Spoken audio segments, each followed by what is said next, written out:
ನಿನ್ನಲ್ಲಿ ಪ್ರೀತಿ ಇರಬೇಕು, ಅನುಕಂಪ ಇರಬೇಕು, ಇಲ್ಲ ಭಯ ಇರಬೇಕು. ಎರಡೂ ನನಗಿಲ್ಲ. ಯಾಕೆ ಬಲ್ಲಯ್ಯ? ಹಿಂದಿಂದೆಲ್ಲ ನೆನಪು ಮಾಡಿಕೊಡು. ಯಾಕೆಂದ್ರೆ ನೀನು ದೇವೇಂದ್ರನ ಮಗ. ಅದಲ್ಲ, ಅದರ ಅಗತ್ಯ ನನ್ನ ಪಾಲಿಗಿಲ್ಲ. ಹಿಂದೆ ನಡೆದ ಘಟನೆ, ಎಲ್ಲಿಂದಲೋ ಬಂದ ಋಣನ್ಮಯನ ಮಗಳು ಋಮೆ ಗೋಳಬ ಎಂಬಂತ ಗಂಧರ್ವ ಅವರನ್ನು ಬಲೋತ್ಕರಿಸುವುದಕ್ಕೆ ಮುಂದಾದಾಗ ತಡೆದು ನಿಂತು 5,000 ವರ್ಷಗಳ ಕಾಲ ಹೋರಾಡಿದೆ. ನನಗೇ ಕೊಡುವುದಕ್ಕೆ ಬಂದಾಗ ಹೇಳಿದೆ ನಾನು, ಅಗತ್ಯ ಇಲ್ಲ, ನನಗಾಗಲೇ ಮಡದಿದ್ದಾಳೆ ತಾರ ಎಂಬುವಳು. ಹಾಗಾಗಿ ನಾನೇನು ನನ್ನ ತಮ್ಮನೇನು ಎಂದು ಹೇಳಿ ನಿನಗೆ ಮದುವೆಯನ್ನು ಮಾಡಿಸಿದೆ. ಪಾಪಿ, ಆಮೇಲೆ ಮಾಡಿದ್ದಾದ್ರೆ ಏನು ನೀನು? ಆ ನಂತರ ಬಂದವ ಮಾಯಾವಿ ಎಂಬುವಂತ ದುಷ್ಟ ಬಂದವನೇ ಹೇಳಿದ್ದು, ಯಾರಿದ್ದಾರೆ ನನ್ನಲ್ಲಿ ಹೋರಾಡುವುದಕ್ಕೆ? ನಾನು ಅವರನ್ನು ಹೋರಾಟ ಮಾಡಿದೆ. ಹೋರಾಡುತ್ತಾ ಗುಹೆ ಪ್ರವೇಶ ಮಾಡಿದ. ಕೆಲವು ಕಾಲ ಹೋರಾಟ ಮಾಡಿದೆ. ಆಮೇಲೆ ಬಿಸಿಯಾಗಿ ಬಂದ ರಕ್ತವನ್ನು ಕಂಡು ವಾಲಿ ಸತ್ತು ಹೋದಂತ ತಿಳ್ಕೊಂಡಿಯೇನ? ಅಲ್ಲ, ಆ ಗುಹೆ ಬಾಗಿಲಿಯ ಮಣ್ಣನ್ನು ಬಂಡೆನಿಟ್ಟೆ, ಹೋಗಿ ನನ್ನ ಸಿಂಹಾಸನವನ್ನು ಏರಿ ಕೂತೆ. ಏ ಮೂರ್ಖ, ವಾಲಿಯನ್ನು ಕೊಲ್ಲುವುದಕ್ಕೊಬ್ಬ ಮಾಯಾವಿಗೆ ಆಗ್ತದೆ ಅಂತಾದ್ರೆ ಆ ಬಂಡೆ ಯಾವ ಲೆಕ್ಕವೋ? ಆದ್ರಿಂದ ನಿನ್ನ ಮೇಲೆ ನೀನು ಮಾಡಿದ ದ್ವೇಷ ಸರ್ವತ ಬಿಡುವುದಿಲ್ಲ. ಏನು ಮಾಡ್ತೀಯೇನು ಮಾಡ್ತೀಯ? ಹಿಂದಿನ ಪೂರ್ವ ವ್ರತ ಬೇಡರು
ಕರೆಯುವಾಗ ಅಣ್ಣ ಅಂತ ಕರೀತಾನಲ್ಲ, ಅದಕ್ಕಾಗಿ ಬಿಡಬೇಕಾಯ್ತು.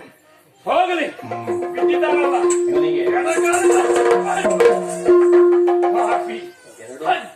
ಎರಡೂ ಕಾಲು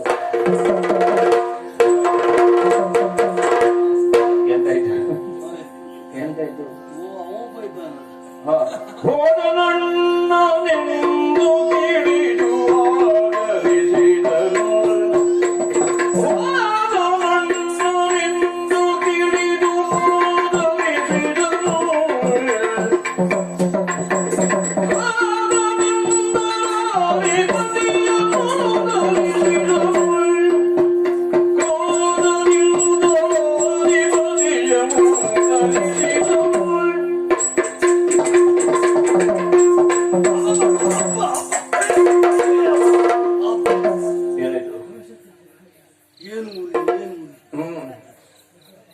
ನಾನು ಇವನ ಹತ್ರ ಹೊಡೆದಾಟಕ್ಕೆ ಬರ್ತಾ ಇದ್ದ. ಮತ್ತೆ ಅವ ಬಂದು ಒಂದೊಂದು ಸಲಹೆ ಕೊಡುದು.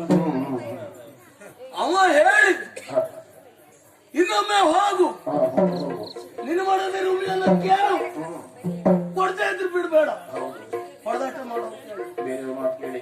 ಹೌದಪ್ಪ, ನಾನು ಬಂದು ನನ್ನ ಬೆನ್ನು ಬೇರಿ ಆಗ ಹೋಗ್ಬಿಟ್ಟಿದ್ದ. ಈಗ ಮತ್ತೇನ್ ಮಾಡು, ಅವನನ್ನೇ ಕರಿಬೇಕು. ಓ ರಾಮ ರಾಮ ರಾಮ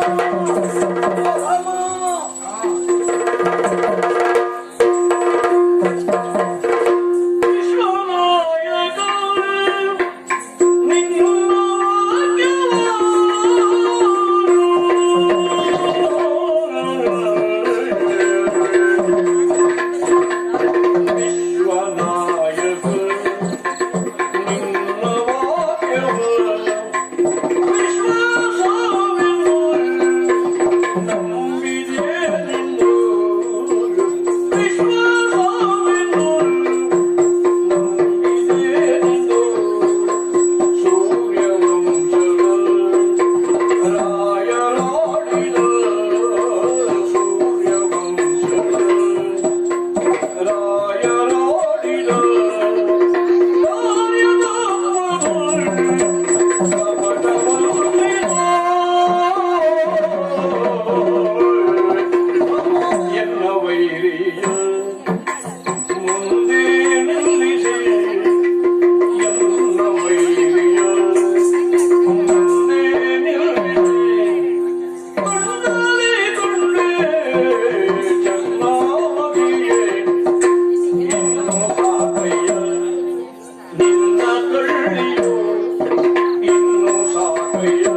ಸಾಧ್ಯ ರಾಮ? ರಾಮ, ನೀ ನೋಡಿದಂತಹ ಮಾತಿನಲ್ಲಿ ವಿಶ್ವಾಸವನ್ನು ತಳೆದಿರುವಂತಹ ನಾನು ನನ್ನ ವೈರಿಯಾಗಿರುವಂತಹ ವಾಲಿಯಲ್ಲಿ ಹೋಗಿ ಋಮೆಯನ್ನು ಬಿಡುವಂತ ಹೇಳಿದೆ. ಬಿಡುವುದಕ್ಕೆ ಸಿದ್ಧನಾಗಲಿಲ್ಲ. ಆಗ ಮೊದಲಾದ ಹಾಗೆ ನನಗೂ ಅವನಿಗೆ ಹೊಡೆದಾಟವಾಯಿತು. ಹೊಡೆದಾಟದಲ್ಲಿ ಎಷ್ಟು ಬೇಕೋ ಅಷ್ಟು ನಾನು ಕೊಟ್ಟಿದ್ದಾನೆ. ರಾಮ, ಈಗ ನಿನ್ನ ಮಾತಿನಲ್ಲಿ ವಿಶ್ವಾಸ ತಳೆದು ನಾನು ಹೀಗೆ ಬಂದ್ರೆ ನನಗೆ ಹೀಗಾಯ್ತಲ್ಲ ಪರಿಸ್ಥಿತಿ. ರಾಮ, ಏನು ಮಾಡೋಣ? ನನ್ನ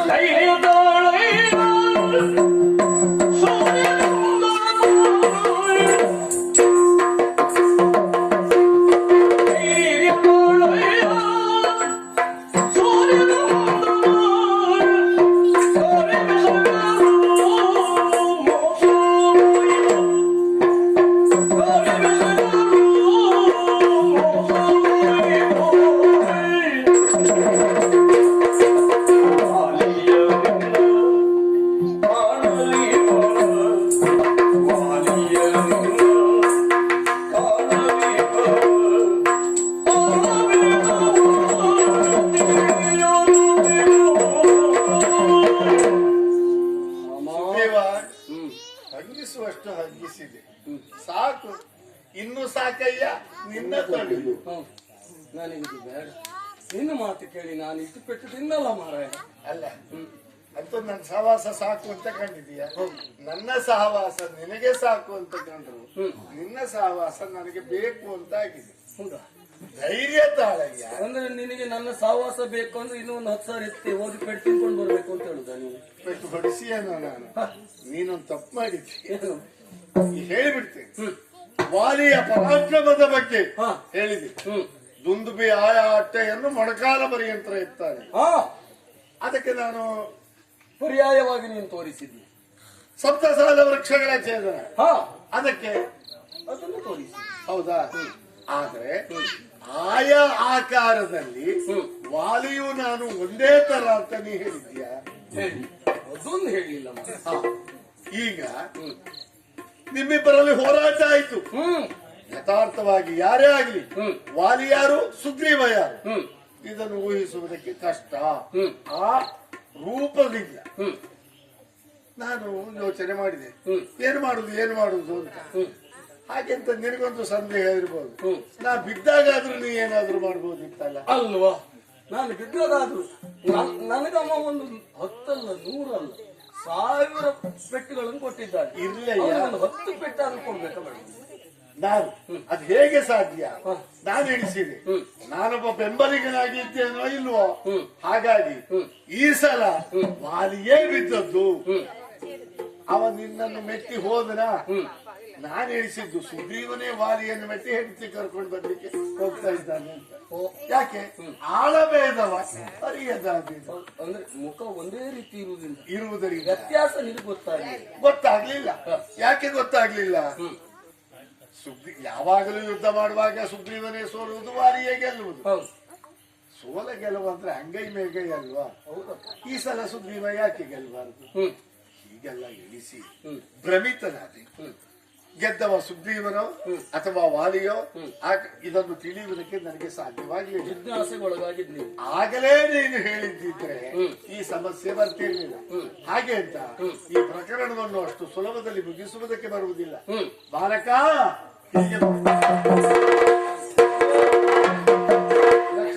ಅಣ್ಣ, ಸುಗ್ರೀವನಿಗೆ ಜಯ ಒದಗಿಸಿಕೊಡಬೇಕಾದ ಅನಿವಾರ್ಯತೆ ಅಗತ್ಯ ನಮಗಿದೆ. ಆದ್ದರಿಂದ ನೋಡು, ಆ ಬೇಲಿ ಸಾಲಿನಲ್ಲಿ ಬಿಳಿ ಹೂವೆಲ್ಲ ಇದ್ದಾವಲ್ಲ. ಹೌದಣ್ಣ, ಹೂವೆಲ್ಲ ಬಿಳಿ ಬಿಳಿ ಬಿಳಿ ಬಿಳಿ ಹೂ. ಸ್ವಲ್ಪ ಅರಿಶಿನ ಮಿಶ್ರವಾಗಿದೆ, ಇರ್ಲಿ, ದೊಡ್ಡದಲ್ಲ. ಅದು ಯಾವ್ದು ಗೊತ್ತುಂಟ ನಿಮಗೆ? ಅದಕ್ಕೆ ಗಜಪುಷ್ಪ ಮಾಲೆ ಅಂತ, ಪುಷ್ಪ ಅಂತ ಹೆಸರು. ಅದ್ರ ಗುಣ ಗೊತ್ತುಂಟ? ಕಿತ್ತಲ ಗಿಡ ಮದ್ದಲ್ಲ ಅಂತ ಒಂದು ಮಾತುಂಟು. ಯಾಕೆ ಗೊತ್ತುಂಟ? ಮದ್ದು ಅಂದ್ರೆ ದೂರದವರು ಬಂದು ಮದ್ದು ಕೊಟ್ರೆ ಅವರು ಹೆಚ್ಚು ಕ್ರಯ ಹೇಳಿದ್ರೆ ಕೊಟ್ಟು ತಗೊಳ್ತಾರೆ. ನರ್ಮನೆಯವರೇನಾದ್ರೂ ಆಯುರ್ವೇದ ಮದ್ದು ಕೊಟ್ರೆ ಅದು ಆಚೆ ಮನೆ ಅಕ್ಕ ಕೊಟ್ಟದು ಏನ್ ಪ್ರಯೋಜನ ಇಲ್ಲ ಅಲ್ವಾ? ಹಾಗಲ್ಲ. ಎಲ್ಲಾ ಗಿಡಗಳಲ್ಲಿಯೂ ಅದರ ಬೇರುಗಳಲ್ಲಿಯೂ ಎಲೆಗಳಲ್ಲಿಯೂ ಔಷಧೀಯ ಗುಣ ಇರ್ತದೆ. ಹೌದು. ಈ ಗಜಪುಷ್ಪ ಮಾಲೆ ಉಂಟಲ್ಲ, ಈ ಬೇಲಿಯಲ್ಲಾಗುವ ಬಿಳಿ ಹೂವು ಇಷ್ಟಿಷ್ಟು ಉದ್ದದ್ದು, ಆ ಹೂವಿನಲ್ಲಿ ರೋಗ ನಿರೋಧಕ ಶಕ್ತಿ ಇದೆ. ಆದ್ದರಿಂದ ತಮ್ಮ ಅದರದ್ದೇ ಒಂದು ಮಾಲೆ ಮಾಡಿ ತಗೊಂಡು ಬಾ.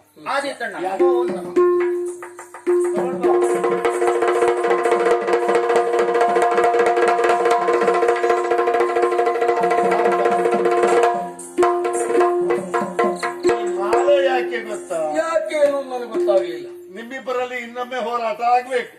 ಹೆದರ್ಬೇಡ. ಅಲ್ಲ, ನನ್ನ ಹೆಂಡತಿ ನನಗೆ ಬೇಕು. ನಮ್ದು ಹೆಂಡತಿ ಬೇಕು. ನನಗೆ ಸಂತೋಷ ಯಾವುದು? ನಿನ್ನ ಹೆಂಡತಿಯೇ ತಿರುಗಬೇಕು ಅಂತ ಆಗಿದೆಯಲ್ಲ. ಮತ್ತೆ ಹಾಗೆಲ್ಲ ಆಲೋಚನೆ ಮಾಡುವ ಸುಗ್ರೀವ ಅಲ್ಲ, ವಿಮರ್ಶೆ ಮಾಡಬೇಡ.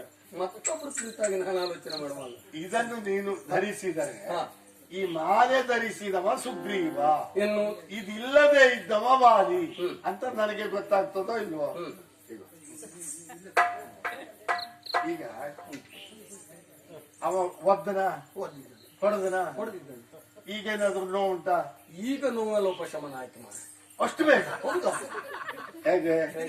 ಆ ಮಾಲೆಯ ಅಂದ್ರೆ ಆ ಹೂವಿನ ಗುಣ ಅಷ್ಟು ಅಲ್ವಾ? ಅದರಲ್ಲಿ ಅಂತ ಔಷಧೀಯ ಗುಣವಿದೆ. ಇದನ್ನು ಧರಿಸಿದೆಯಾ, ಇನ್ನೊಮ್ಮೆ ನೀನು ವಾಲಿಯನ್ನು ಕರೀಬೇಕು ಧೈರ್ಯದಲ್ಲಿ. ಅವಾಗ ಎಂತ ಕರೆದದ್ದು? ಅಣ್ಣ ವಾಲಿ. ಅಣ್ಣ ಇದ್ರೆ ವಾಲಿ ಯಾಕೆ? ವಾಲಿ ಇದ್ರೆ ಅಣ್ಣ ಯಾಕೆ? ಈಗ ಅಣ್ಣ ಎಲ್ಲ ಬೇಡ ಬೇಡ. ಆ ಸಂಬಂಧವನ್ನು ಬಿಟ್ಟಾಕು. ಈ ಪ್ರಪಂಚದಲ್ಲಿ ಸಂಬಂಧ ಇರುವುದು ಸೌಹಾರ್ದತೆಯಿಂದ. ಆ ಸೌಹಾರ್ದತೆ ಇಲ್ಲ ಅಂದ್ರೆ ಸಂಬಂಧಕ್ಕೆ ಅರ್ಥವೇ ಇಲ್ಲ. ಖಂಡಿತ ಇಲ್ಲಿ ನೋಡು, ಬಳಸದೇ ಇದ್ದ ಬಾವಿಯ ನೀರೇನಾಗ್ತದೆ? 1 ತಿಂಗಳು ಬಾವಿಯಲ್ಲಿ 1 ಚೆಂಬು ನೀರು ತೆಗೆಯುವುದು ಬೇಡ, ಮೇಲೆಲ್ಲ ತೆರಸೆ ಕಟ್ಟಿ ಅದು ಬಳಸೆ ನೀರಾಗ್ತದೆ ಅಲ್ವಾ? ದಿನ ನೀರು ತೆಗಿ, ಆ ನೀರು ಪರಿಶುದ್ಧವಾಗಿರುವುದಿಲ್ಲ, ಸ್ವಚ್ಛವಾದ ನೀರು. ಹಾಗೆಯೇ ಬಳಸದೇ ಇದ್ದ ಬಾವಿ ಹಾಳಾಗ್ತದೆ, ಬಂದು ಹೋಗದೆ ಇದ್ರೆ ಬಂಧುತ್ವ ಹಾಳಾಗ್ತದೆ. ಈಗ ಅವನ ಹತ್ರ ಆ ಬಂಧುತ್ವ ಇಲ್ಲಲ್ಲ ನಿನಗೆ? ಇಲ್ಲ. ಅಣ್ಣ ಬಿಡು, ಎಲ್ಲಾ ಬಾರಿ ಮಂದರದಲ್ಲಿ ಅಲ್ಲ, ಮಧ್ಯಮದಲ್ಲಿ ಅಲ್ಲ, ತಾರಕ ಸ್ವರದಲ್ಲಿ ಕರಿಬೇಕು. ಕರಿ. ಎಲ್ಲ ವಾಲಿ ವಾಲಿ ಈಗಲ್ಲ, ಸ್ವಲ್ಪ ತಡದ ಕಟ್ಟಿ. ಮತ್ತೆ ನಾನು ಇಳಿಸಿಕೊಂಡೆ ತಮ್ಮ.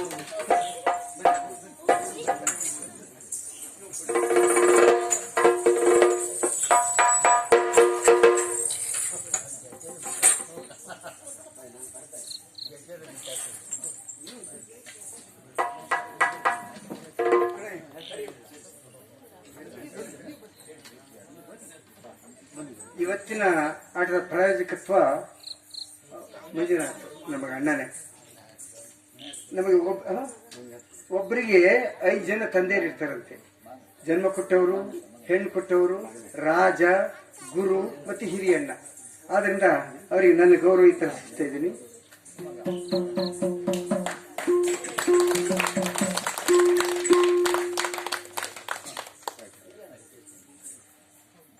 ಈ ದಿವಸದ ಪ್ರಾಯೋಜಕತ್ವವನ್ನು ಮಂಜುನಾಥ ಗೌಡರು ಮತ್ತು ಅವರ ಮಗನಾದಂತ ಮಾನಸ ಇವರು ನಿರ್ವಹಿಸಿಕೊಂಡಿದ್ದಾರೆ, ಹೊಣೆಗಾರಿಕೆ ಹೊತ್ತಿದ್ದಾರೆ, ಭಾರವನ್ನು ನಿಭಾಯಿಸಿದ್ದಾರೆ. ಅವರಿಗೆ ಶ್ರೀಯುತ ದೇವಿತವ ನಾಗೇಶ್ವರ ಅವರ ಪರವಾಗಿಯೂ ನಮ್ಮ ಸಂಸ್ಥೆಯ ಪರವಾಗಿಯೂ ಧನ್ಯವಾದವನ್ನು ಸಮರ್ಪಿಸುವುದರ ಜೊತೆಯಲ್ಲಿ ಅವರ ಕುಟುಂಬಕ್ಕೆ, ಅವರ ಬಂಧು ಬಾಂಧವರಿಗೆ, ಅವರಿಗೆ ಆರೋಗ್ಯ, ಆಯುಷ್ಯ, ಐಶ್ವರ್ಯ ಸಕಲವನ್ನು, ಎಲ್ಲದಕ್ಕಿಂತ ಹೆಚ್ಚು ಮನುಷ್ಯನಿಗೆ ನೆಮ್ಮದಿಯೇ ಸಂಪತ್ತು. ಸದಾ ಅವರಿಗೆ ನೆಮ್ಮದಿಯನ್ನು ದೇವರು ಕೊಡ್ಲಿ ಅಂತ ನಾನು ಹಾರೈಸಿ ಕಥೆಯನ್ನು ಮುಂದುವರಿಸಲಿಕ್ಕೆ ನಿಮ್ಮಲ್ಲಿ ಅಪ್ಪಣೆ ಕೇಳ್ತಾ ಇದ್ದೀನಿ. ಆತ್ಮೀಯರೇ, ಇವತ್ತು ಇಲ್ಲಿಗೆ ಅರ್ಧ ಕಥೆ ಆಗಿದೆ ರಾಮಾಯಣದಲ್ಲಿ, 3:30. ಇನ್ನು ಅರ್ಧ ಇದೆ. ಅಂದ್ರೆ ಈಗ ರಾಮ ಕರ್ನಾಟಕ ಬಂದಿದ್ದಾನೆ. ಆಂಜನೇಯ ಹಂಪಿ ಇದೆಯಲ್ಲ, ಕೇಳಿದಿರವ? ಅದೇ ಅಲ್ಲೇ ಋಷಿಮುಖ ಪರ್ವತ ಕೂಡ ಇದೆ, ನೀವು ನೋಡಿರ್ಬೋದು ಹಂಪಿನಲ್ಲಿ. ಈಗ ಆಂಜನೇಯ ಕರ್ನಾಟಕದವನು, ಕನ್ನಡಿಗ. ಆದರೆ ರಾಮ ಹುಟ್ಟಿದ್ದು ಈಗಿನ ಮಾತಲ್ಲಿ ಹೇಳಿದ್ರೆ UP, ಉತ್ತರ ಪ್ರದೇಶ. ಅಲ್ಲಿಗೆ ಮಧ್ಯಪ್ರದೇಶ ಹೋಗ್ತಾನೆ, ಚಿತ್ರಕೂಟ ಇತ್ಯಾದಿ. ಆಮೇಲೆ ನಾಸಿಕ, ಪಂಚವಟಿ ಹೋಗ್ತಾನೆ, ಮಹಾರಾಷ್ಟ್ರ. ಅಲ್ಲಿಂದ ಆಂಧ್ರ ಕಡೆ ಹೋಗ್ತಾನೆ, ಅಲ್ಲಿ ಶಬರಿ. ಆಮೇಲೆ ಬರ್ತಾನೆ ಕರ್ನಾಟಕಕ್ಕೆ. ಕರ್ನಾಟಕದಲ್ಲಿ ನಮಗೀಗ ಕಿಷ್ಕಿಂದ, ಇದು ಕಿಷ್ಕಿಂದ ಕಾಂಡ. ನಂತರ ಸುಂದರ ಕಾಂಡ ಆಗುತ್ತೆ. ಆಮೇಲೆ ಯುದ್ಧಕಾಂಡ ಆಗುತ್ತೆ ಉತ್ತರಾಖಂಡ. ಅದ್ ನೆಕ್ಸ್ಟ್ ತಮಿಳ್ನಾಡಿಗೆ ಹೋಗ್ತಾನೆ, ಅಲ್ಲಿಂದ ಶ್ರೀಲಂಕಾ ಹರ್ತಾನೆ. ರಾಮನ ಪ್ರಯಾಣ ಎಲ್ಲಿ ತನಕ ಆಯ್ತು ಅಂದ್ರೆ ರಾಮ ಪ್ಲಸ್ ಅಯನ ರಾಮಾಯಣ, ರಾಮನ ಪ್ರಯಾಣ ಉತ್ತರದಿಂದ ಹೀಗೆ ಬರ್ತಾನೆ.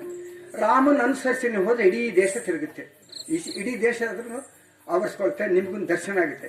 ಇವತ್ತೇ ಸಂಕಲ್ಪ ಮಾಡಿ, ತುಂಬಾ ಖರ್ಚಲ್ಲ. ಈಗಿನ ಸಂಪರ್ಕ ಸಾಧನ ರೈಲು ಇದರಲ್ಲಿ ನೀವು ಅಯೋಧ್ಯೆಗೆ ಹೋಗಿ, ಅಯೋಧ್ಯೆಯಿಂದ ಚಿತ್ರಕೂಟ ಹೋಗಿ, ಅಲ್ಲಿಂದ ನಾಸಿಕ್ ಬನ್ನಿ, ಮಧ್ಯದಲ್ಲಿ ಅತ್ರಿ ಆಶ್ರಮ ಎಲ್ಲ ಇರ್ತದೆ. ನಾಸಿಕ್ನಿಂದ ನಮ್ಮ ಶಬರಿ ನಿಲಯಕ್ಕೆ ಹೋಗಿ, ಈ ಶಬರಿಮಲೆ ಅಲ್ಲ, ಅದು ಶಬರಿಮಲೆ, ಇದು ಮೃಗಾವಧಿ ಅಲ್ಲ, ಇದು ಮರುವಸಿ ಅಂತ ಹೆಸರು, ಮರುವಸತಿ. ಮೃಗಾವಧಿ ಇರೋದಲ್ಲಿ ಒಂದು ಮೃಗ ಸತ್ತಿದ್ರಿಂದ ಮೃಗಾವಧಿ ಅದು. ಶಬರಿ ಮಲೆ ಇದಲ್ಲ, ಅದು ಅಲ್ಲೇ ಆಂಧ್ರದ ಹತ್ರ ಬರ್ತದೆ, ಭದ್ರಾಚಲಂ.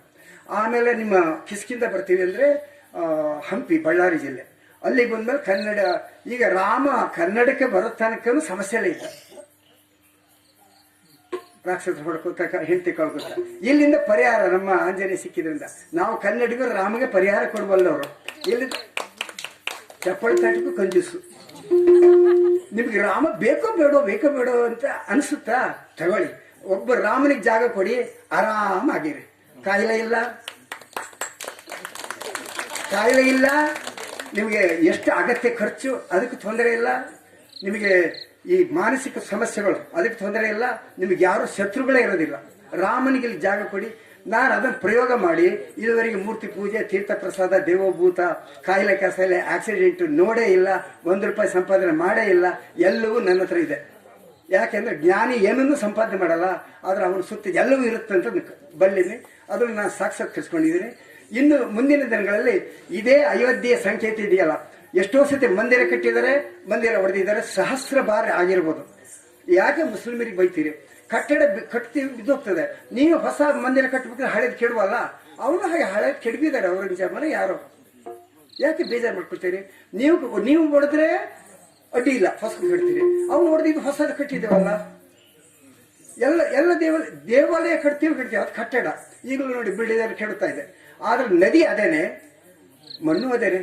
ರಾಮ ನಡಿ ಇಟ್ಟೆ ನೆಲ, ರಾಮ ಮಿಂದ ಅಂತ ನದಿ, ಅವೆರಡು ಇದ್ದೇ ಇದೆ. ಆದ್ರಿಂದ ಕಟ್ಟಡದ ಬಗ್ಗೆ ಆಲೋಚನೆ ಮಾಡಬೇಡಿ. ನಿಮ್ಮಲ್ಲಿ ನೋಡಿ, ಉದಾಹರಣೆಗೆ ಈ ಸನ್ನಿವೇಶಕ್ಕೆ ಸೂಕ್ತ ಆಗ್ಬೋದು, ಆಗದೆ ಇರ್ಬೋದು.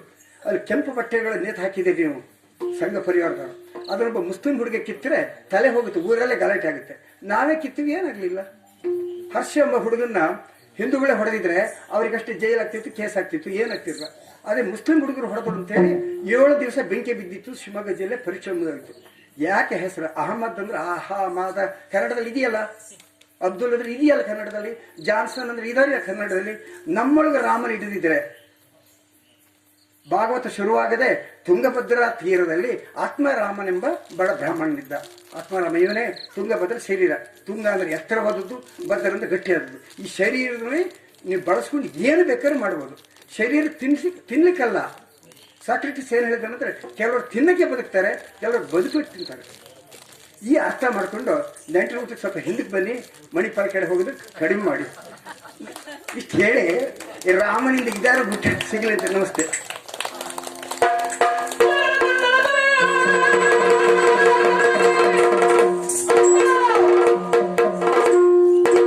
ಕಿಷ್ಕಿಂಧ ಕಾಂಡವನ್ನು ಮತ್ತೆ ಪ್ರವೇಶಿಸಿದ್ದಾರೆ. ಏ ವಾಲಿ, ಮಧ್ಯ ಉಪದ್ರ ಕೊಡಬೇಡ.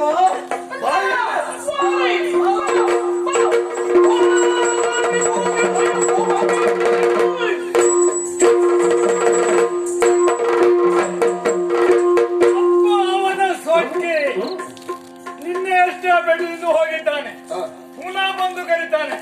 ಇವತ್ತು ಕರಿವ ಸ್ಥಿತಿ ಅದಲ್ಲ, ಅನ್ನ ಇಲ್ಲ, ವಾಲಿಬ ಅಂತೇಳಿ ಇವನ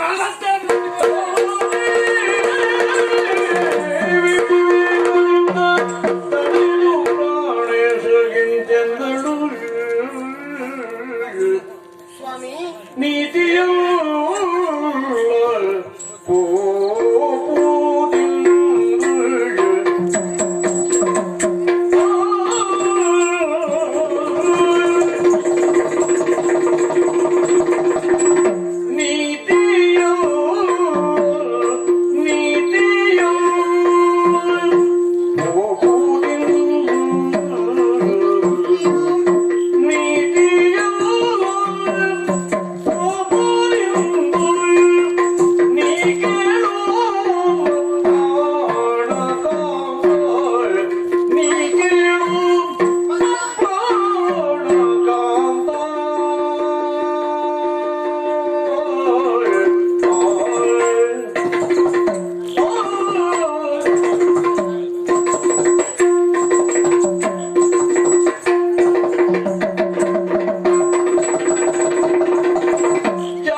ಧನ್ಯವಾದ.